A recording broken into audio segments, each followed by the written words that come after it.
Hello, you are welcome to another edition of the Wundef Show. Today I'm going to talk to one gentleman who has been impacting the lives of young people in Ghana here. He's into nutrition actually, and he's helping to fight against malnutrition in Ghana. Hello, David. Hi, Charles. Holistic nutrition. How did the idea even come about? Well, it's been a long journey. I think the whole idea came about when I was a student in Kent University. By then I was a nursing student. So one day I was at the kids ward at Komfanochi and I saw a mother crying. What was her problem? The problem was that she had a boy who had started crawling and started talking. But after an episode of malnutrition, the child has now been treated but can no more walk and talk, can no more crawl and talk. So it's ignited something in my mind that what could this disease be? So I started investigating a bit about it. But in a few weeks, I had to go to Ejiso Kwaso in the Ashanti region for my public health internship. So whilst at school visit with the nurses, I saw a boy with another form of malnutrition, that is kwashiorkor. By then, I had understood that when a child is malnourished, they are not able to grow well. And again, their brain is not able to grow well. So that means that they cannot learn as kids, and the highest they could go is to cross senior high school. They may drop, they may repeat classes. Because their brain did not develop. They are not intellectually developed. They may repeat classes. And they may basically drop out of school by senior high school. And you know what that means in this economy and in this time of the world. That means that this child is going to be poor. And the saddest part of it is that when a child is malnourished, during the times of his malnutrition in the early years, his body is predisposed, as discovered by epigenetics, a part of science, that this child is programmed for diabetes, hypertension, and other chronic diseases in the future. So whilst a child is young and malnourished, it could affect his future, everything altogether. So it's not like, he was malnourished, now he's okay, and it has a long-term effect on the child. There are two things that happen when a child gets malnourished. It's either they pass into chronic malnutrition, that is stunting, that means they'll be shorter than their colleagues, or they die. So it either leads to death or stunting. So when it leads to death, I think it is recorded in science by Unicef and the Cost of Hunger Report in Ghana, that about 25% of all childhood deaths under 5 is caused by malnutrition. That is so high. So high. Higher than malaria, higher than those diseases that we've ever heard of. The interesting thing is that malnutrition is an accomplice of most of these conditions. Because when a child is malnourished, his immune system goes down. Also, when the child is also sick of any disease like malaria, any other thing, his nutrition status also goes down. So it's like a cycle. One can cause the other. So just like how HIV enters your body, it weakens your immune system, other diseases can just take advantage of it. It's the same way that malnutrition does to a child. Exactly. It is the greatest form of injustice for a child who didn't choose where he will be born, who should give birth to him, what kind of knowledge the person should have, and how financially robust the person should be, to be predisposed to poverty, chronic diseases, which is very expensive to treat in Ghana, which pushes this person as an adult further below the poverty line. And look at this world now. As somebody told me yesterday, we are in the information age. And now it is about the intellect, no more about muscles. So the human capital is totally underdeveloped. So that was the key reason why you decided to come out with holistic. Yes. Why holistic? Well, holistic has a lot of meanings. Holistic, first of all, means something that is quite all-encompassing. But I was looking for a name to give to the idea I wanted to bring about. Because the child I was talking about that I met at that school, is Robert. I met him and I didn't know anything to how to go about it, how to treat the child. I said, no, we won't let this child go. So for the 1 month that we were there, everything was about helping the child. So I collaborated with the nurses, collaborated with the aunties, collaborated with the school canteen, and all of these people to actually feed this child with local food nutrients okay, to get the child up again because Confanochi was so far. Okay. Yes, so I realized that the concept that we used to treat this first child, that was in 2012, was a holistic approach. Oh, okay. It wasn't in the hospital, it was in the home. And we involved the teachers in the canteen that, okay, when Robert comes to school, give him this kind of foods. Fortify his stew with some soya bean. Okay. We talk to the auntie, please, you produce cocoa and kose. Make sure that Robert gets a lot of kose to eat. So wherever the child will be eating from, you talk to those around, so that everybody will be doing their part to help prevent the malnutrition. Yes. Okay. So in that area, that was a holistic approach. Oh, okay. But in its effect, I mean, talking about holistic in itself, is that we think that our malnutrition is no more a healthcare issue again. Okay. It is a socioeconomic and health issue. So if it can be dealt with, then we would have to deal with it from that perspective. Okay. So the society chiefs have their role to play. Okay. The community health volunteers have their role to play. The hospitals have their role to play. The social welfare have their role to play. Okay. The people that are equipping people for scales and other things, even everybody in the community has a certain kind of role to play. Okay. And that is what makes it holistic. Yeah. So that's where the idea of the name came from. Yeah, actually, it will interest you to know that whilst I was in high school, my guy name was Hollister. Okay. Yeah. So and probably your nickname has something to do with. No, interestingly, it was after we named the organization Holistic Nutrition. That even dawned on you that. It dawned on me that some you time even ago had I was a called name. Hollister. Okay. Yeah. So I think it's. So yeah, that's great. That's just great. Came together. So how many years have you been operating Holistic Nutrition? Well, I think that. I told you we treated the first case in 2012. Okay. Never did anything about it until 2014 when I was in Obuasi to do my national service at the government hospital. So I was rotating and I got to the nutrition unit and I realized that there were a lot of malnutrition cases that were coming over. And I was very surprised because we thought that, Ashanti region, Obuasi is a very rich town and you need 5 malnutrition cases, but they were coming. And when they came, they wouldn't get treatment. Most of them will be referred to go to Pampas, so that the children's hospital, to go and assess treatment. And by my little investigation, I realized that most of them wouldn't go. Why wouldn't they go? Because most of them don't have the money. And a mother wouldn't go and stay and be admitted at the children's hospital in Kumasi for 2 weeks. Would they even get the TNT, the transportation to be going? They wouldn't get it. And also they wouldn't even, they wouldn't have the time or the luxury to leave behind their kids and their petty tree to go and stay there for 2 weeks. Because in the first place, malnutrition might come as a result of poverty. Definitely. So if the person is poor, you refer the person to another place where he or she cannot afford the transportation. Definitely. Okay. So the initiative began when I had to talk to a few friends, and when we find cases that were very severe, I would take the mother. Okay, let's go. Okay. So we will go. I would work on health insurance for the kid, take them to Pampaso, go and do all the labs, get them admitted, and be paying for their treatment, antibiotics and everything. There was one kid during that time, I think that's 2015. Okay. We paid up to 1,500 cedis. Where did we send him? To Pampaso, and they finally referred to Confanochi, and we treated the child for over a month. We'll come back to the details about finances and how you're able to fund these projects. Yeah. You are still watching the Wundef show. Let's go for a very short commercial break. We'll be back soon.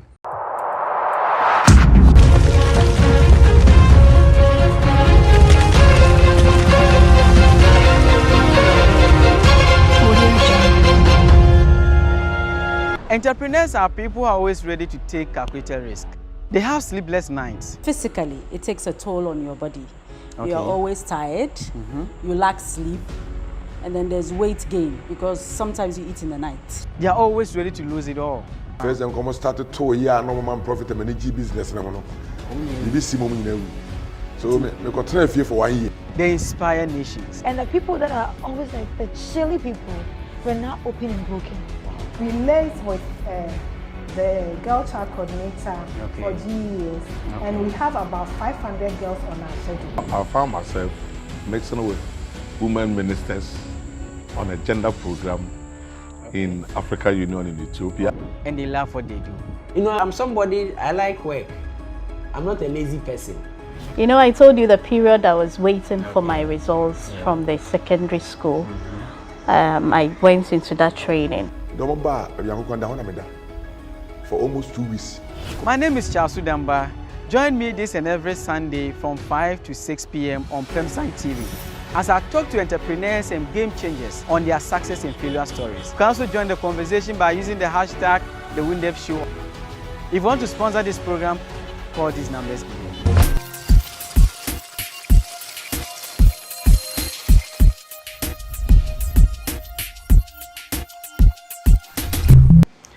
Hello, you're welcome back to the Wundef Show. I'm still here with David Ameyaw, the CEO of HOLYSTIC Nutrition. So, David, yes, you paid 1,500 Ghana cedis to treat one child at a hospital. Yeah.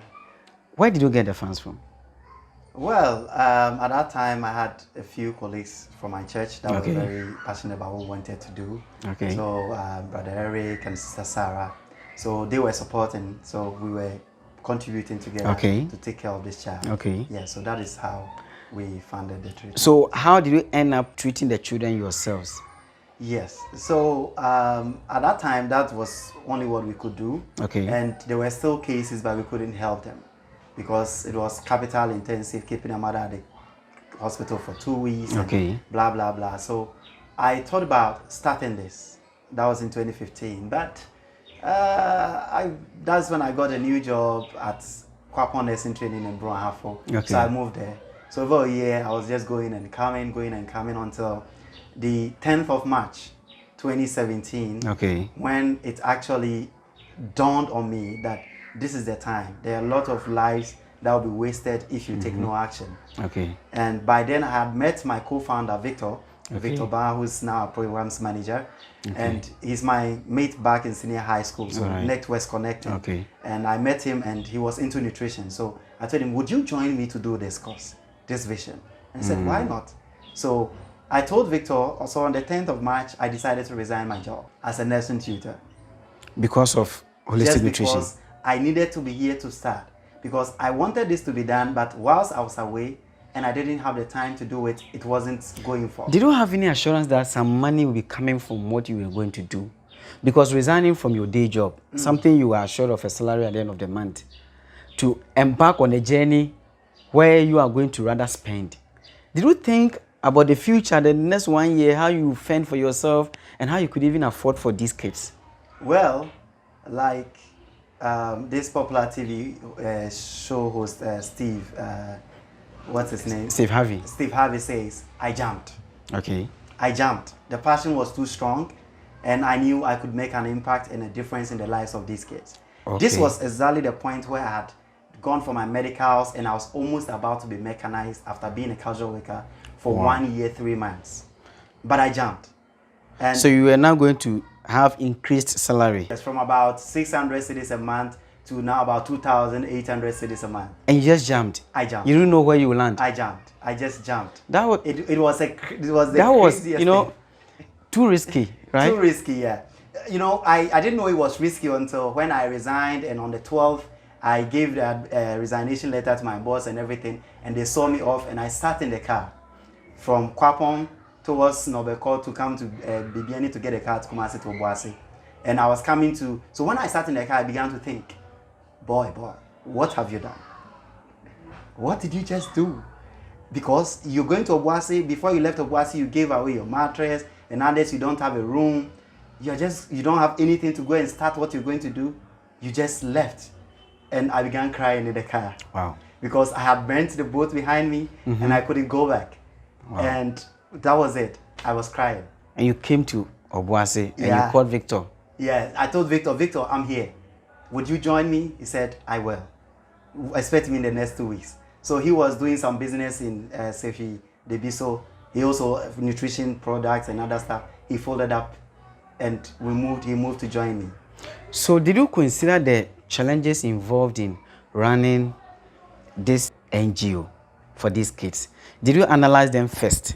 And when you took up the job full-time, or you started to go in full-time, were the challenges different from what you anticipated from the onset?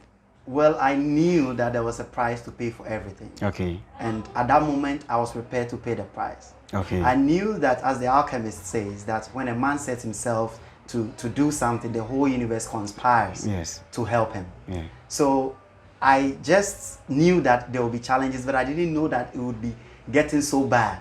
Okay. Until when we got here. Okay. That we now needed accommodation and we couldn't. We found many, but we didn't have the money. Okay. At that point, we had only 1,000 cedis on us to start this. Just 1,000 cedis to rent and to start.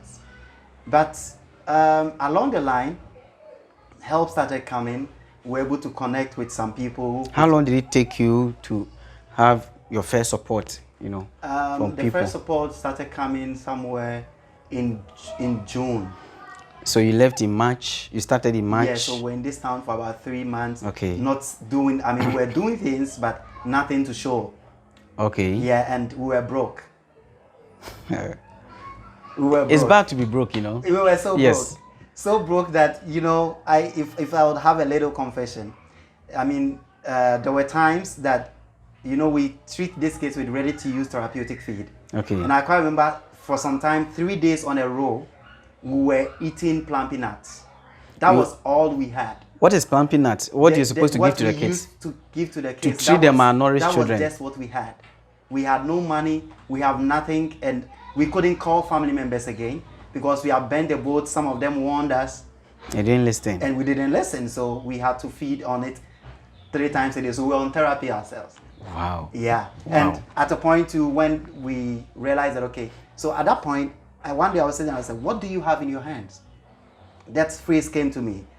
Bishop Ray often says that, what do you have in your hands? So it occurred to me that, no, I know how to make fresh yogurt. Okay. We have a small freezer, a chest fridge. So why can't we do something? So I decided that we'll produce fresh yogurt and begin to sell. So I think that was where we met. So we will go to the events at these music events in Obuasi, June, July, August. So we started selling fresh yogurt and we got spring rolls to add to it, and you will hear me shouting, fresh yogurt, hot spring rolls, and we're selling. And sometimes we will have no money that we have to take fresh yogurt the whole day. So in other words, the fresh yogurt was even meant for you more than it was meant for your customers. I am telling you, it was so bad. Wow. It was so bad. What was your first success story? I think the first success story was one child we treated at Apitikoku, but even before we came in, before I left. But one case that we found that we treated and got success that gave us so confidence and that fired us so much on was the case of Hillary. One day we were at BDM and Victor came to me and he was crying. He was in tears and said, David, come and look at something. And when he brought the child, took me to the mother, it was so emotional. This child had become, I mean, you couldn't see a human being, you could see a dead person alive. He was so lean, so emaciated, so malnourished.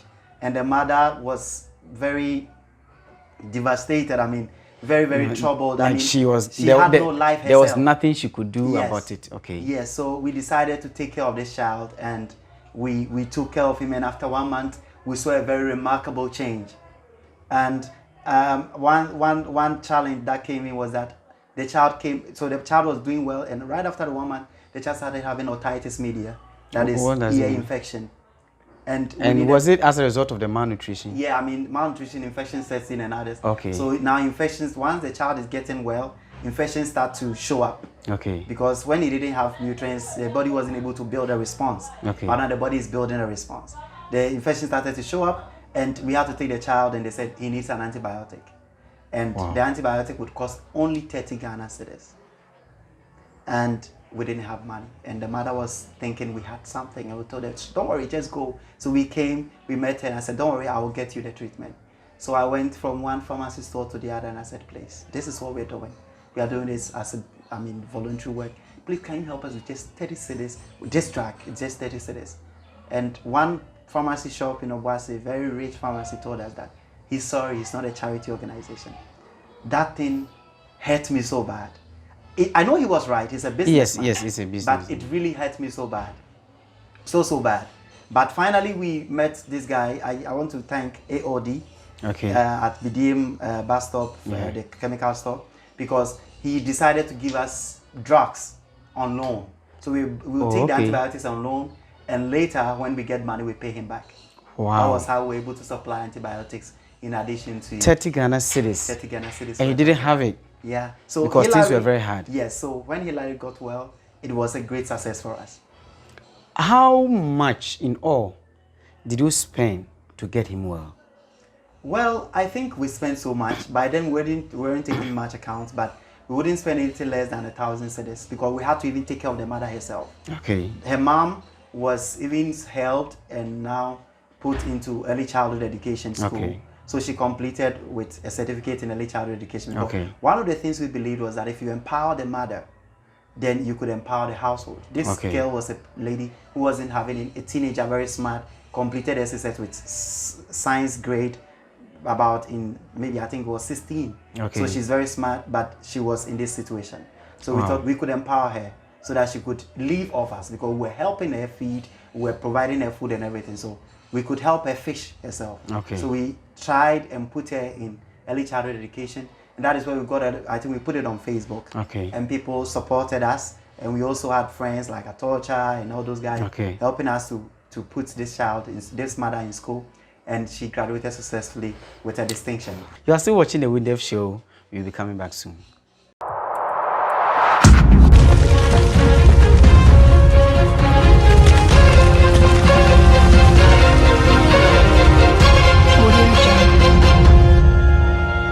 Entrepreneurs are people who are always ready to take calculated risk. They have sleepless nights. Physically, it takes a toll on your body. You are always tired, you lack sleep, and then there's weight gain because sometimes you eat in the night. They are always ready to lose it all. First, I'm going to start to year no man profit and manage business. So, I got trained here for 1 year. They inspire nations. And the people that are always like the chilly people were now open and broken. We liaised with the girl child coordinator for GES, and we have about 500 girls on our schedule. I found myself mixing with women ministers on a gender program in Africa Union in Ethiopia. And they love what they do. You know, I'm somebody, I like work. I'm not a lazy person. You know, I told you the period I was waiting for my results from the secondary school. I went into that training. For almost 2 weeks. My name is Charles Udamba. Join me this and every Sunday from 5 to 6 p.m. on Premsign TV as I talk to entrepreneurs and game changers on their success and failure stories. You can also join the conversation by using the hashtag #TheWundefShow. If you want to sponsor this program, call these numbers below.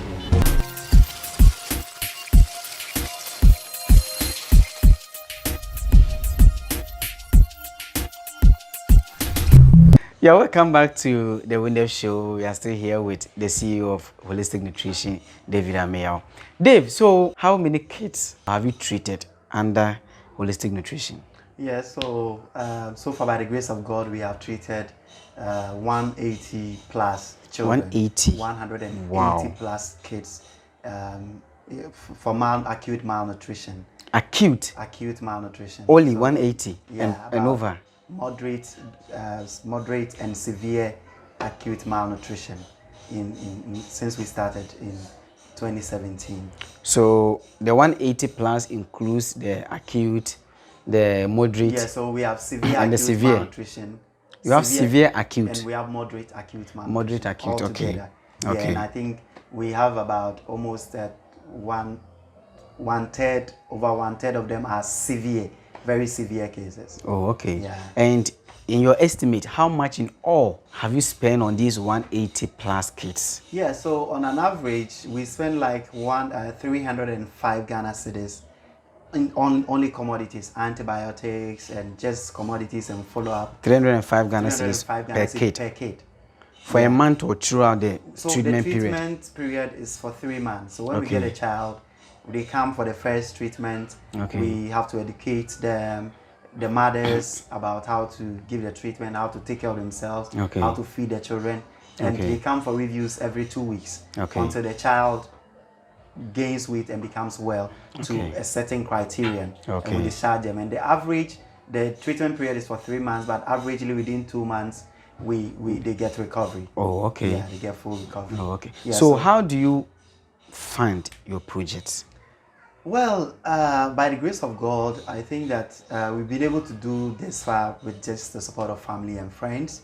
We have not been able to gain any form of international grant or organizational grant whatsoever. It's just us, friends, and family. Wow. And we want to thank the former country director of Project Peanut Butter, Carly Edwards, who was very sympathetic with us. So in the initial phases, she gave us some boxes of RUTF to start with. Okay. So it took out some of the commodity costs. Yeah, and that was a very great springboard for us just when we started. What is the challenge or the greatest challenge of running Holistic Nutrition now? Yeah.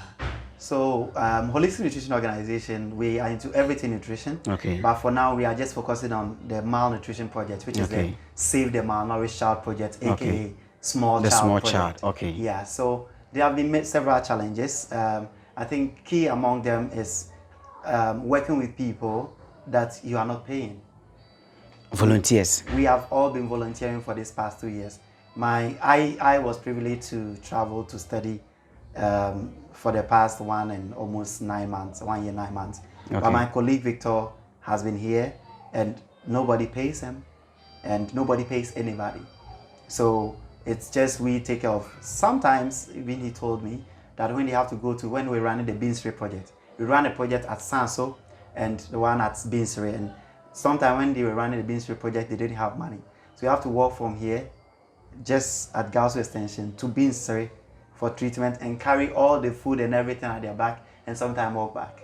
There are times we will be walking and rain will be beating us. How do you intend to, compensate all these volunteers so that they will work from their heart? Nobody can work from an empty stomach. Yeah, so for now, what we are doing is that we are trying to look at how we can get income.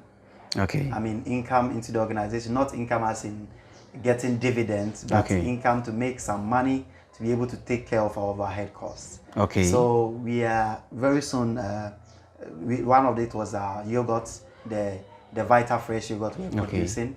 Very soon we are starting a couple of other food products, like the Tom Brown and other stuff that we are going to use. And as we solve the problems, we also sell, and we also get people to also, very soon we're also going to start a Backers program. And the Backers program is individuals who are interested in what we're doing and want to support it, and monthly they want to make contributions to it. We are also looking at beginning to target corporate organizations who will say, we support what you're doing and want to give you our corporate social responsibility so that you can touch more lives. And we are still in talks with other organizations considering how we can get funding. So right now we are actually at a point where we are seeking funding, any form of funding to push our project to reach many people. Averagely, how much do you spend a month? Averagely, if we take, it depends on the number of kids. Okay. Yeah, but I mean, if we are looking at paying salaries, standard salaries, our team, we are just 4 now, myself, Victor, in the office. Okay. Yeah, even salaries alone would take us to about 10,000 cedis a month. Wow. Yeah, because I have my master's degree, Victor has his degree, Barbara has his degree, Peter has his degree. So this is like almost 10,000 cedis put together. We also have rent and electricity bills running about 400 cedis a month and others. So it's a lot put together. So if we bring in the kids treatment too, then the cost will even go higher. So we are still not much interested in making the normal salaries whatsoever, but what can allowances that we can give to staff to make them comfortable so that we can do more. And also, most importantly, having the treatment available to give to the children when they come, because there were times we short treatment and we couldn't afford them, and mothers come and we couldn't do anything for them. How do you gather data? How do you get to know that there are malnourished children here or there? Well, actually, we use some insight from the Municipal Health Directorate, the Nutrition Office. They give us, we see a lot of cases here and there, and we try to rely on that. But before that, we also go for our community assessment. We go as a team and we do an informal visit and try and visit the houses and see the kids, and we can see, okay, this community is highly malnourished. Yeah, but right now we are trying to see whether we can embark on a very broad data capturing project to really prove the malnutrition case in Obuasi. So currently you are mostly based in Obuasi? Yes. And do you have any intentions of expanding this project to other regions? Well, the whole thing is that this organization started with the vision of making a global impact. So even though we are in Obuasi, we are aiming at scaling. So we are building models. As we are working, we are learning. And as we are learning, we are gathering data and we are learning. And we believe that we could build a model that can be used to help other communities to do the same way we are doing. So in the near future, we may be empowering other enthusiastic people to franchise the model we are using to use for other communities. And that means that we can reach Ghana faster, we can reach other parts of Africa, and we can reach the whole world that needs our service. So where do you see holistic nutrition in the next 5 years? I think in the next 5 years, we should be in about 10 African countries. Yeah, 10 African countries making impact. One of the places I really want to go is to visit Yemen and Somalia. It's one Yemen crisis is serious. Something else. Anytime I watch the news, I'm crying because I know what these kids are going through. And we hope that very soon we'll be able to forge partnerships with these international organizations that we could also deliver what we have. Because actually what we do is not the products. People may think, oh, if we get the products, we could do what you do. No, it is a model.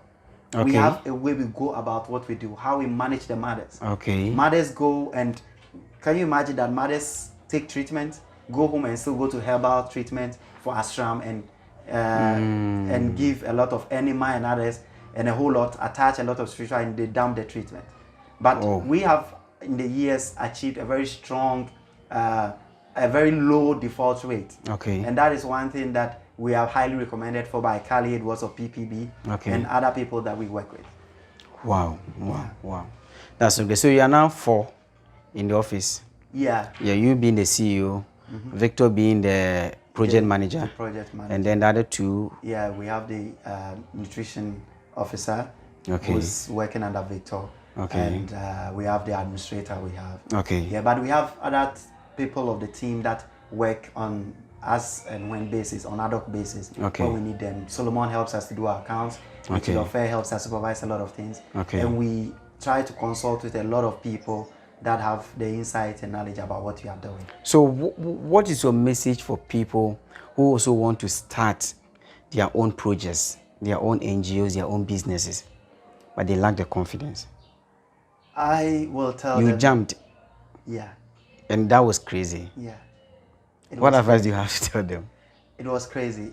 If I would sit here and advise them, I would tell them before they jump, they should be a little bit more careful. The way we jumped was so hard that we really hit. But on the other hand, I would tell them that if you jump, there are 2 things involved. You may be on the ground, but you will still have the opportunity to get up. Yeah. So if you're passionate about something, do not look at, because there are many types of profit. We have social profit, we have spiritual profit, we have financial profit. Many people look at only the financial profit. But I think that social profit is great. Today, when we see Hillary, we are happy. When we see all the kids we've treated, we know that we've done something for them that nobody else could have done for them if they were not alive today. And it gives us a lot of joy and others. So just get a good team. Team is everything. Victor has been of tremendous help. Team is everything. All the people we work with, I cannot mention all their names. I wouldn't want to mention others and leave the others. And but we've worked with a lot of people. We take advice from a lot of people, and that is how we are still surviving. So work with people who have understanding about what you're doing, and let them give you advice. And also work with your intuition. Because whatever vision God gives you, He gives you every knowledge you need. I mean, the instincts you need to take the right steps in the right direction. So you have to be spontaneous as a leader. Sometimes we make decisions and I come and I say, no, let's stop this. That is intuition. And it will end up that if we didn't stop it, it would end us the wrong way. So sometimes, as maybe the one starting the visioneer, you need to listen deeply to what your spirit is telling you, so that you can lead the organization and also work with a good team. Who inspires you a lot? Who inspires me a lot? There are many people that inspire me. And different someone like a role model, the role model kind of thing. In business-wise, I was my first inspiration in business was Sir Richard Branson of Virgin Atlantic. And I also have other role models like Dr. Brown, who's an inventor, a Ghanaian inventor at Ford. I also have people like Carly Edwards, who's also very passionate because she was able to help us a lot. But I also have spiritual leaders who also inspire me a lot, because I'm a very spiritual person.